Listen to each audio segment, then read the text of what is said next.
전쟁이 일어났을 때는 보면 상대방이 물 없이 얼마나 견딜 수 있을까? 식수를 끊어버린다든지 식량을 옛날부터 보급을 끊어버리는 것이 정상적인 전쟁의 방법인데요. 식수를 끊어버린다든지 교통을 끊어버린다든지 뭐 철도다, 뭐 교량이다, 뭐 이런 거 교통을 끊어버린다, 배기를 끊어버린다든지 해가지고 상대방에게 공급이 안 되게 하면 그 나라 국민들이 원성이 엄청나게 심하죠. 못 버티는 거죠.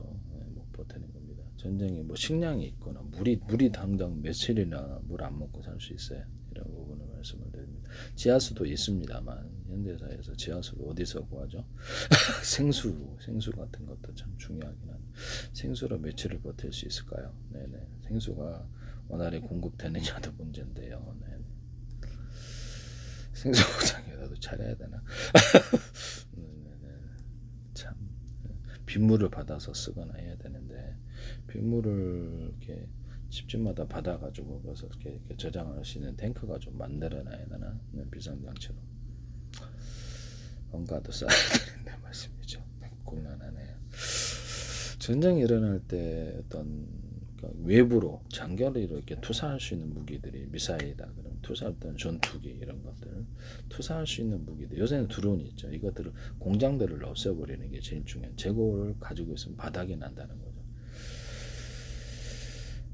이런 부분을 말씀을 드립니다. 그러고 나서 이제 장거리 투사 무기를 제거하고 그 안에서 모든 위협할 수 있는 모든 수단들 중거리 투사 무기, 단거리 투사 무기 차례차례 없어. 무기 없으면 일반 군인들은 아무런 힘이 없죠. 탄약 공장 없애버리고 또 전기 뭐 그 공장 돌리면 전기 필요하죠.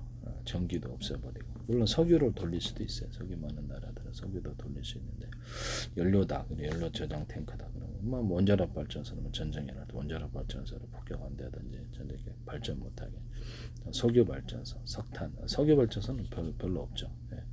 석탄 발전소라든지 그다음에 이런 것들 가스 발전소를 폭격해서 없애버리는 것이라 해서 전기를 공급 못하면 그 나라의 모든 생산을 아무것도 할 수가 없어요. 그 나라에서 기업들 해외로 탈출하거나 그렇죠. 모든 무역도 끝나는 전쟁이 일어나면 사실 거지가 되는 건데 거지가 되는 건데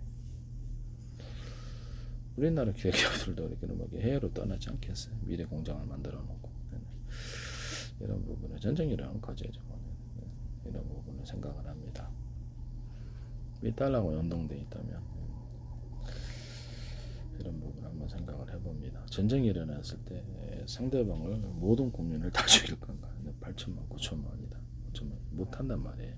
병사력을 끊임없이 중동이다 그러면 이슬람 전사들이 왕창나게 지원한다 그러면 그걸 다 어떻게 다 해칩니까? 결국엔 식수 끊고 식량 끊고 탄약 끊고 탄약 공장 작살내지 보고 재고가 얼마 남았는지 모르겠지만 다 그다음에 발전소 다 끊고 그다음에 식량 끊고 교통로를 다 끊어버리는 거야. 철도든 도로든 항만이든 다 끊어버리면 움직일 수가 없어. 아무것도 생산 못합니다. 먹을 것도 없어요. 당장 이 전쟁을 이런 수순으로 해야 된다는 것은 이게 기본 상식인데요. 전쟁을 쉽게 끝낼 수 있는 것은 상대방 국민을 다 죽이겠다 이런 식으로 가면 안 돼. 민심 위반이 일어나게 해서 항복하도록 하게. 예전에도 전쟁 때 고립을 시켜갖고 보급을 안 해줌으로써 쉽게 끝내는 전쟁이 있는데 그래서 모든 전쟁은 쉽게 해야죠. 상대방 국민들을 다 죽이겠다 이런 식으로 물론 핵 같은 게 있긴 합니다만 상대방도 핵을 갖고 있을 때가 문제죠.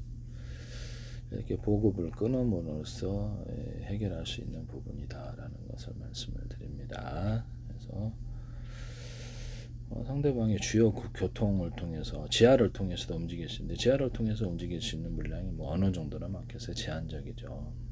국민들이 이를 들고 일어날 수밖에 없는 분위기를 만들어줘야 되는 것이죠. 전쟁이 일어났을 때 우리도 비상 조치를 다 해야 되겠네요. 원자력 발전소, 석탄, 가스 발전소가 안 됐을 때 비상 전력을 공급할 수 있는 체제를 식수가 끊겼을 때 식수를 저장 탱크를 따로 마련해서 얼마 정도는 버틸 수 있거나 해수를 담수화시키거나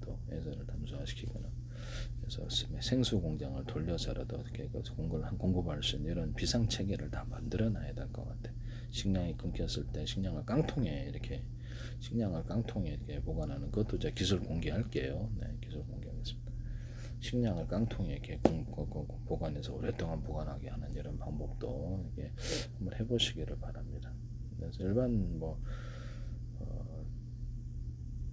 그렇죠. 도정을 하지 않느냐 굉장히 오랫동안 보관할 수 있죠. 밀폐를 했으니까. 그래서 일반 쌀 보관 방법은 그냥 이렇게 가만히 했다 쌀을 보관했다 그러면 이렇게 오래되면 공기하고 닿으면 이게 산화가 되면 못 쓰게 되죠. 쥐 같은 것들도 있고. 그래서 깡통에다 담아서 보관을 해야 되겠습니다. 그게 이제 장기적인 비상식량이 되겠네요.